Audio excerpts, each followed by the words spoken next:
Hello everyone, welcome you all in Ambition. This is episode 76 of Legal News and Update series.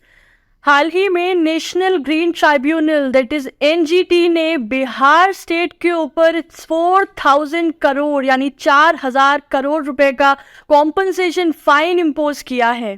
कुछ environmental standards को पूरा करने में fail होने की वजह से एक साइंटिफिकली लिक्विड और सॉलिड वेस्ट को मैनेज करने में फेल होने की वजह से कुछ इन्वायरमेंटल लॉज के वायलेशन के कारण एज वेल एज एनजीटी की गाइडलाइंस को वायलेट करने के कारण ये 4000 करोड़ रुपीस का कॉम्पनसेशन इम्पोज किया गया है बिहार के ऊपर। Yes, the NGT impose 4000 crore compensation on Bihar on polluter पे प्रिंसिपल्स। पॉल्यूटर पे प्रिंसिपल्स क्या होते हैं ये मैं आपको बताती हूँ, क्योंकि इसी को बेस मानते हुए ये कॉम्पनसेशन इम्पोज किया गया है। तो पॉल्यूटर पे प्रिंसिपल एक इम्पॉर्टेंट प्रिंसिपल है इन्वायरमेंटल लॉज का, विच स्टेट्स और which holds polluter liable for the pollution cause to the environment.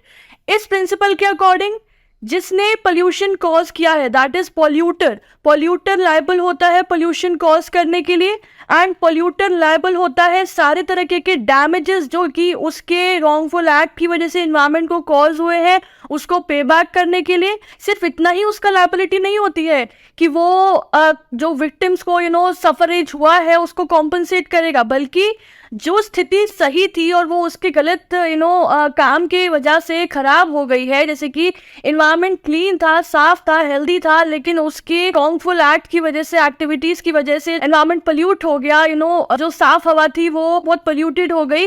तो उस स्थिति को रिस्टोर करने के लिए, to restore the environmental degradation cause, जो भी हार्म कॉज हुआ इन्वायरमेंट को, उसको रिस्टोर करने के लिए भी, कॉम्पनसेट करने के लिए लायबल होता है पॉल्यूटर। जो भी मेजर्स लिए जाएंगे पोल्यूशन को कंट्रोल करने के लिए वो सब को पे करने के लिए the polluter is liable, and जो भी उसका कॉम्पनसेशन होगा जो कि उसको देना पड़ेगा that is all decide by the public authorities. तो ये प्रिंसिपल है पॉल्यूटर पे प्रिंसिपल, और एनजीटी ने इस प्रिंसिपल को बेस मानते हुए ही बिहार स्टेट के ऊपर 4000 करोड़ का फाइन इम्पोज किया है।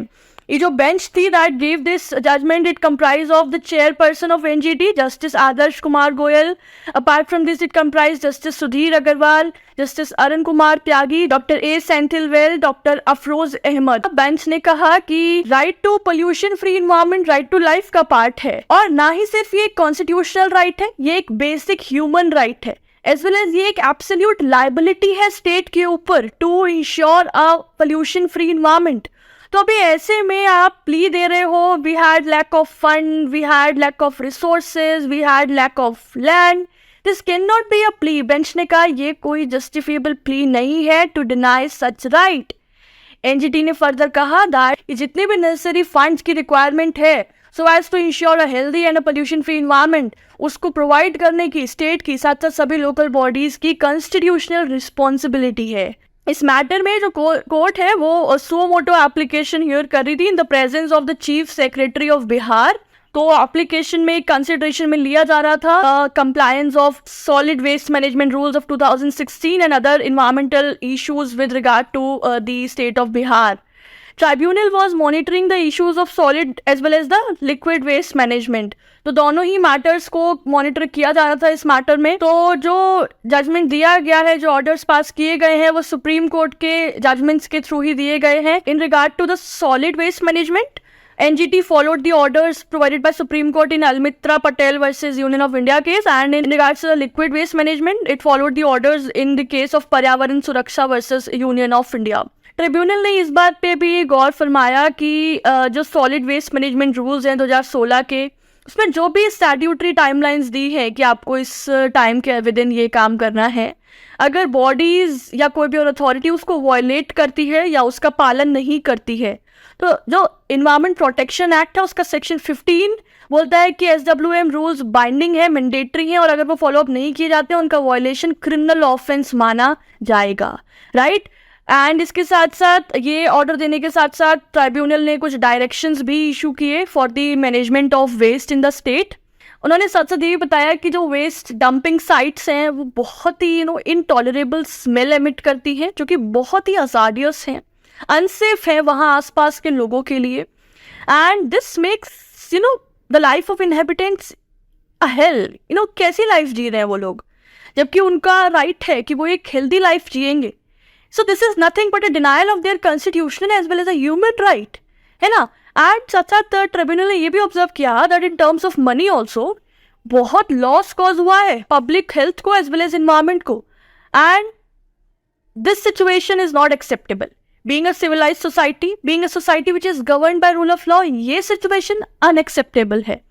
Therefore, in the light of all the above facts and situations in the matter, tribunal ने 4,000 करोड़ का compensation levy किया on the state on the basis of the polluter pay principle, being their failure in scientifically managing the liquid and the solid waste.